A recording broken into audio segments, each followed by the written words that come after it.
crisis in the Eurozone is just beginning. We'll see bailouts and temporary fixes presented as solutions over and over, but in the end, it will collapse. This collapse will not be constrained to the Eurozone, but will be part of a much larger systemic failure, a global economic collapse.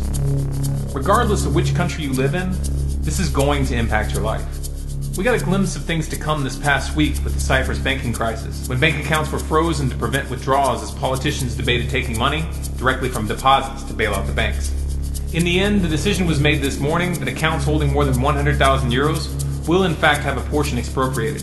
A total of 4.2 billion euros is going to be taken without any due process and used to prop up the banks which caused the crisis in the first place.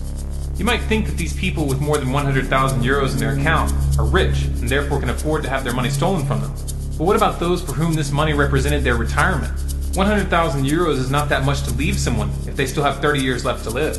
And the way things are shaping up, counting on pensions or government support is beyond naive. This was theft, pure and simple, and most likely, there's more to come. Now, if you've been paying attention over the past couple of years, you've probably noticed that Cyprus was just the latest of a series of flare-ups in the Eurozone. The entire economic bloc is plagued by a sovereign debt crisis, which was compounded by credit default swaps, derivatives, and accounting tricks designed to bypass EU deficit rules. The solution that keeps being offered to each of these flare-ups comes down to bailouts for the banks, with the citizens footing the bill. Now, of course, these bailouts are not free money, they are loans. To simplify it, Europe is trying to patch up a debt problem with more debt. Obviously, that's not going to work. What would work would be to follow Iceland's example by nullifying the debt and pressing criminal charges on the bankers. Iceland is already recovering right now. Unfortunately, this isn't going to happen unless enough people wake up. If we don't wake enough people up, the story unfolding in front of us is pretty grim. How serious is the situation? Switzerland seems to think it's pretty serious. This past September, the Swiss army held drills to prepare for an economic meltdown in neighboring European countries. The focus was on keeping out a flood of refugees. This isn't coming from some half-cocked conspiracy theorist website. This is from Bloomberg's BusinessWeek.com. Of course, the United States is in no position to make snide comments. With a national debt of $16.7 trillion and climbing, and its own derivatives bubble just waiting to pop, it should be clear that it too is headed for a meltdown. To see the evidence that the US government is actively preparing for such a meltdown, please watch our video entitled "The Government is Preparing for Collapse, and Not in a Nice Way." It's uncertain which one will go down first. It could be the dollar, it could be the euro. However, what's important to realize here is that when one comes down, they will both come down. And when they do, they will take down China and the rest of the world with them. To see why, we just need to look at the volume of trade moving between China, the US, and Europe. By GDP, China, the US, and Europe are the largest economic blocs in the world. The US and China are the top two trading partners for Europe.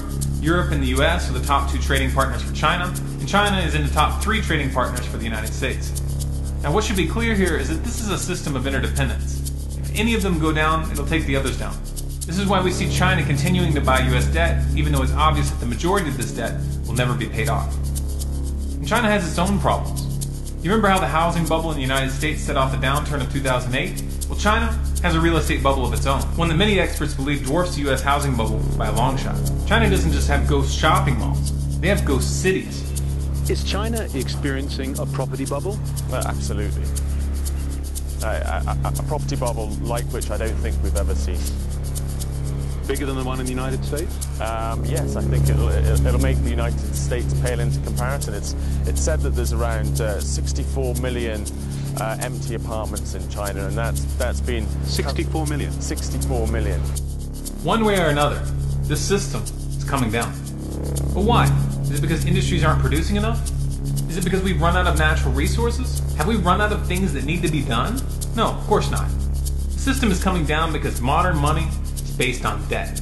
This whole paradigm of having money be created by the issuance of government bonds and by private banks making loans for money that they don't have on their accounts guaranteed this situation from the very beginning. The problem isn't government spending levels in Greece or low taxes in Cyprus. The problem is fractional reserve banking. Fractional reserve banking is a fancy word to describe the policy of allowing banks to loan out 9 times what they have in their deposits. When I say 9 times, this is for the United States. In many countries, the reserve requirements are much lower, or even non-existent. Now let's put this into perspective. Banks loan out money that they don't have, and they charge interest. If the person who took out the loan loses their job and misses a payment, the banks take the asset attached to that loan. And if somehow these banks are able to get themselves into trouble even with this insane financial advantage, the citizens are forced to bail them out. But wait, there's more. They're already getting ready for the next Ponzi scheme. This time, they want to sell the world a truly global currency. And who will control it? Well, of course, it's going to be the same people who caused the current crisis. See, the problem is, we didn't give them enough power. That's why they screwed everything up. Of course, when this all goes down, the politicians and the mainstream media are going to pretend that no one saw this coming. They're going to pretend that this just came out of nowhere. And they're counting on you to buy that. And they're counting on you being too confused to resist when they present you with this new currency. If you think it's bad now with private banks controlling the money supply, just imagine what will happen when the central bank which issues that currency isn't even on the same continent as you. This is what the banking cartels want. If they get their way, they will have every nation in the world on a single leash. They will have total control.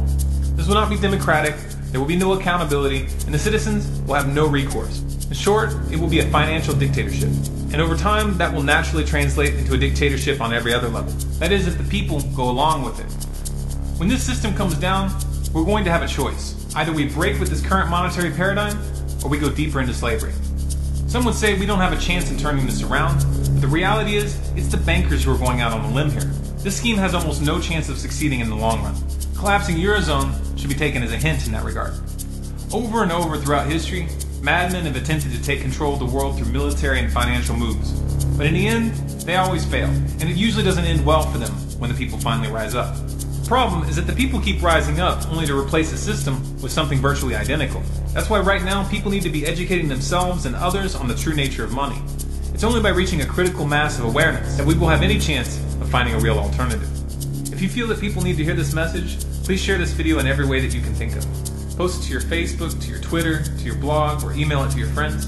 And if you want more content like this, please subscribe to this channel, Storm Clouds Gathering, on YouTube. For bonus content, follow us on Facebook at facebook.com/StormCloudsGathering, on Twitter at Collapse Updates, and our website, stormcloudsgathering.com.